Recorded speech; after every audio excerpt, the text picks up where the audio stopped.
the pros and the cons of the range and the interquartile range in 117 seconds. Let's go.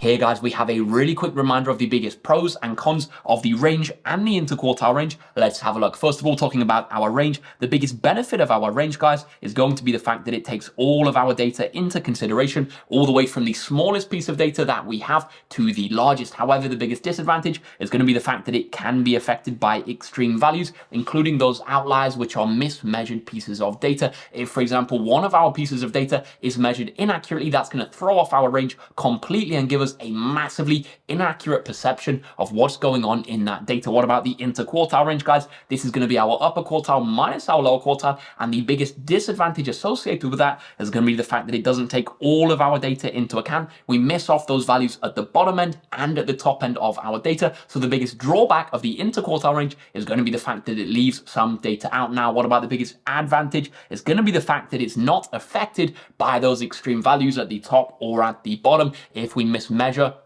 a piece of data and either it's way too big or way too small, that's not going to affect our interquartile range, because those really high values in the distribution and the really low values aren't going to affect the upper quartile and the lower quartile. Therefore, they're not going to be affected by those extreme values.